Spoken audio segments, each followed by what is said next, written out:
பாபா ஓர் கருணாலயம், பாதம்தான் கமலாலயம். பாபா ஓர் கருணாலயம், பாதம்தான் கமலாலயம். சாய் அப்பா உறவுகள் அனைவருக்கும் வணக்கம்.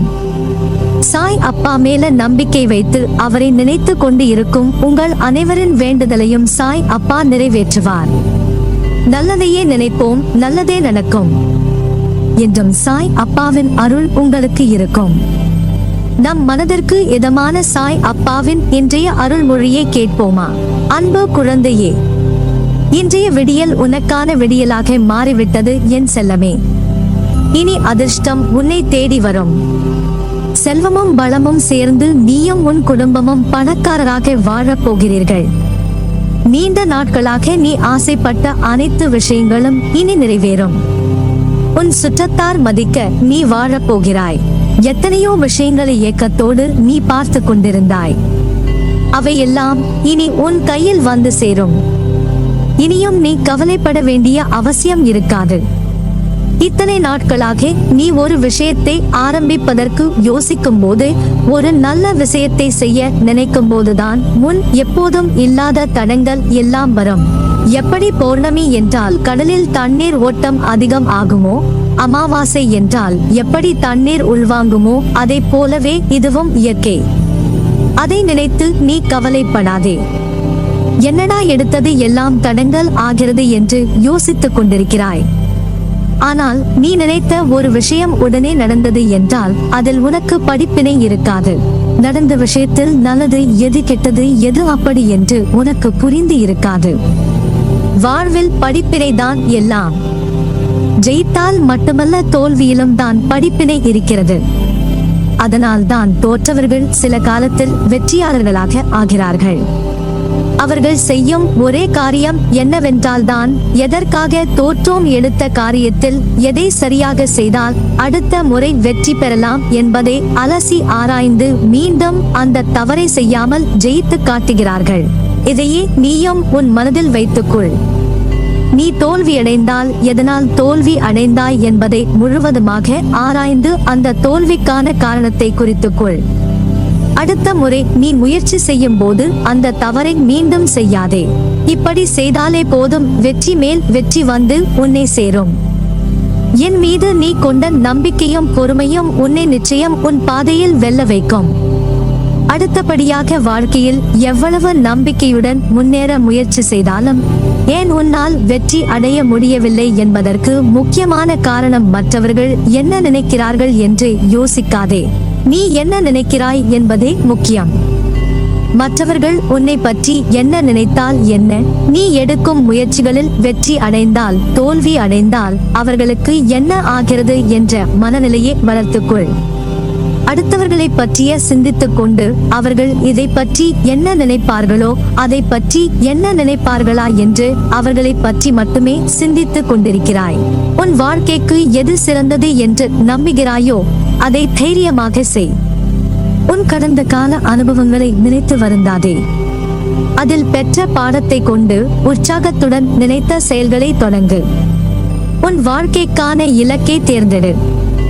வெற்றியாளர்களுக்கும் தோல்வியாளர்களுக்கும் உள்ள வித்தியாசமே இதுதான். வெற்றி பெறுபவர்களுக்கு தனக்கான இலக்கு எது என்பதை தெளிவாக புரிந்து வைத்திருப்பார்கள்.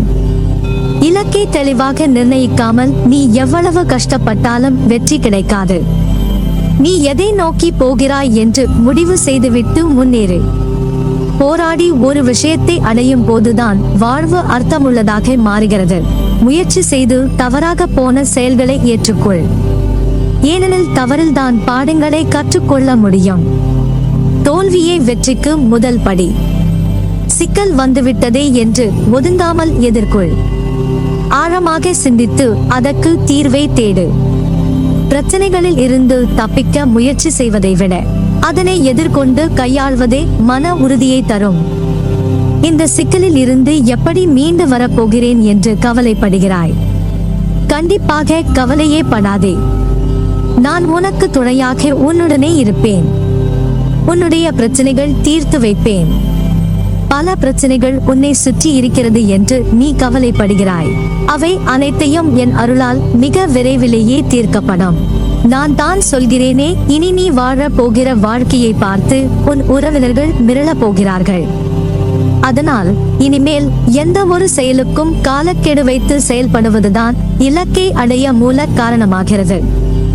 காலக்கெடு இல்லாத முயற்சி தோல்வியில்தான் முடியும். காலக்கெடு நிர்ணயம் செய்து அதற்குள் முடிக்க வேண்டும் என்று வேலையை தொடங்கு. நீ எடுக்கும் எல்லா முயற்சிகளிலும் உனக்கு வெற்றி நிச்சயம். வாழ்க்கையில் நினைப்பது ஒன்று, ஆனால் நடப்பது வேறொன்று. ஏன் இப்படியெல்லாம் நடக்கிறது, எதற்காக இப்படி நடக்கிறது என்று புரியாமல் அதையே நினைத்து கவலை கொள்ளாதே, பதற்றப்படாதே. துன்பத்தில் இருக்கும்போது அதை கண்டு ஓடாதே. துன்பத்தை கண்டு துவண்டு விடாமல் நின்று தைரியமாக எதிர்கொள்.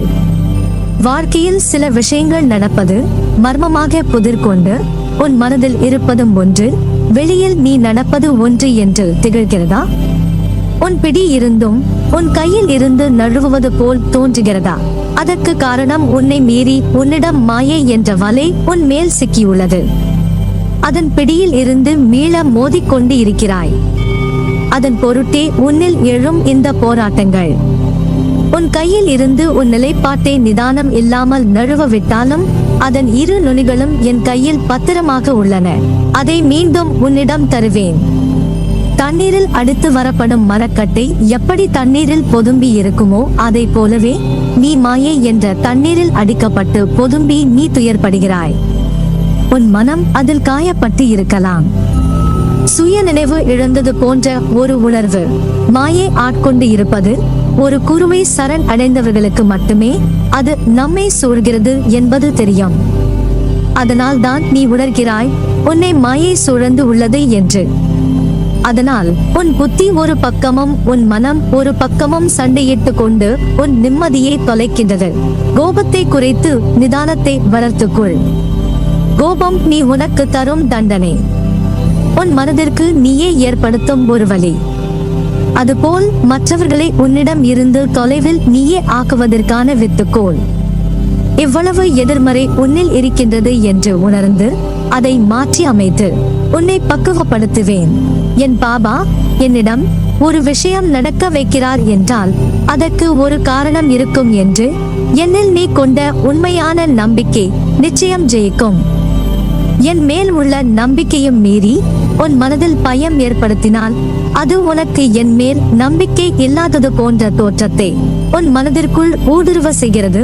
அது போய் உன்னுடைய நம்பிக்கையும் விசுவாசமே உறுதி கொண்டு உள்ளது. அதனால் நீ எதற்கும் பயப்படாதே, கலங்காதே. உன்னில் நிச்சயம் வெற்றி என்ற தீபத்தை நான் ஏற்றுவேன். உன் அம்மாவாக அப்பாவாக என்றும் உன்னை என் கருவறையில் சுமந்து அரவணைப்பேன். முதலில் ஒன்றை புரிந்து கொள், மற்றவர் மாதிரி அப்படியே நாமும் இருக்க வேண்டும் என்று நினைத்தால் அதில் நீ தோல்விதான் அடைவாய்.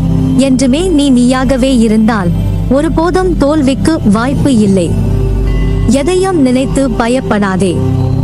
உன் அருகிலேயே தான் நான் இருக்கிறேன். உன்னை விட்டு நான் விலகுவதும் இல்லை, உன்னை விலகி போகும்படி நான் செய்வதும் இல்லை.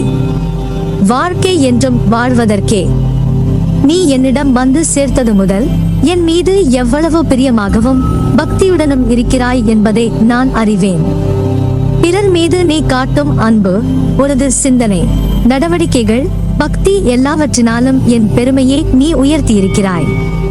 நீ நல்ல எண்ணங்களுடன் செயல்புரிந்தால்தான் நிம்மதி, செல்வம், மகிழ்ச்சி ஆகியவை உன்னை பின்தொடர்ந்து நிழல் போல வரும். தர்மத்தை பின்பற்றாதவனுக்கு வாழ்க்கை துன்பத்தை தான் தரும். வெறுப்பு, கடுஞ்சொல் இவற்றிலிருந்து விலகி நில். எதிர்பார்ப்பு இல்லாமல் அனைவரையும் நேசித்து மகிழ். எந்த நேரத்திலும் நிலையிலும் நிதானத்தை கடைபிடி. இந்த நல்வினைகள் கர்மாப்தத்திலிருந்து விடுபட செய்து உன்னை சந்தோஷமாகவும் நிம்மதியாகவும் வாழ செய்யும். நான் கூறும் வார்த்தைகள் மீது நம்பிக்கை வைத்து செயல்படு. நான் உன்னோடு தான் இருக்கிறேன் என்றும் இருப்பேன்.